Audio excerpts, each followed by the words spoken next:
සොතු ටක් ගාලා වහින්න කලින් ගිහලා සීනි කිලෝ එකක් අරන් හරි.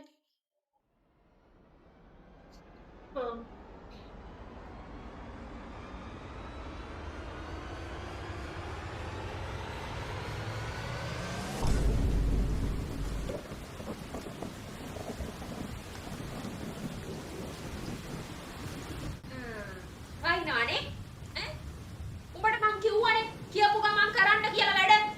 උඹ ගාව කම්මැලි කම හින්දා තමයි සේරම. දැන් ඉතින් සීනි නෑනේ. දැන් නිකන් හිටපන් තේකක්වත් බොන්න වෙන්නේ. උඹට මානේ මන් දන්නේ. කොහොමද බං ඔහොම නිදියන්නේ? ඈ අර වැස්ස පායපු වෙලාවේ අන්න අවුව වැටිගෙන එනවා මේ රෙදි ටික ගිහින් දාපන්කෝ. ආයෙ වහින්න කලින්. අයියෝ. හරි මන් දාන්නම්. කොහෙද?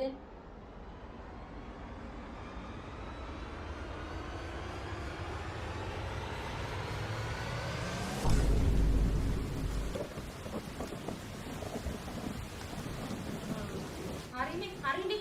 දැන් උඹට ජොලිද? ඈ දැන් ඉතින් කොහොමද රෙද්දක් බේලා ගන්න කියහන්කෝ. ඇයි උඹ කිව්ව ගමන් ගියේ නැත්තේ? කිව්ව ගමන් ගියා නම් ඔය මුකුත් නැහැනේ. රෙද්ද ටික බේලාගෙන නම්මලා අල්මාරියටත් දාගෙන. කෙල්ලේ මේ ඉක්මනට ආයෙ වහින්න කලින් පොඩ්ඩක් මිදුලතු ගාලා දාන්නකෝ.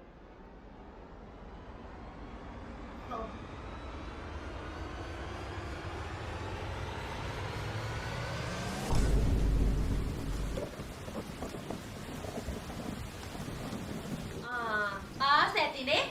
දැන් ඉතින් හරිද? මං උඹට කිව්වා ගමන් වැඩක් කරපන් කියලා. බලපන්කෝ දැන්. උඹ මේ උඹට වැස්සේ උඹ අතු ගාවන. අතු ගන්න මං උඹට උඩ ඉඳලා දෙන්නේ නැහැ. අතින් අහුලන්න දෙන්නේ. කොළ. දැන් හරි ආසැති ඔළුව ඉඳලා පොරෝගෙන නිදා ගන්න වැඩක් නොකර.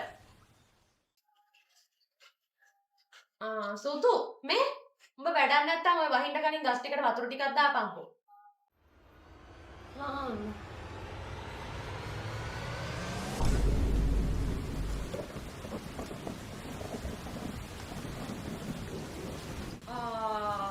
බලහන්කෝ ඉතින් වහිනවනේ.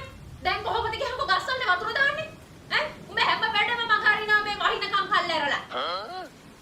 ඉතින් ඔන්න කමක් නැහැනේ. කොහොමද ගස් වලට වතුරනේ වැටෙන්නේ? වැස්සෙන්න. මොකක්ද ඒ කිව්වේ? මොකක්ද ඒ කතාව? ඈ යකෝ වැස්ස පෑවුවා කියලා එකක් නැහැ. ගස් වලට කොහොමද වතුර දාන්න ඕනේ? උඹට දැන් මේ වැස්සේ ඕක කියලා කරන්න බැරි එකද තියෙන්නේ?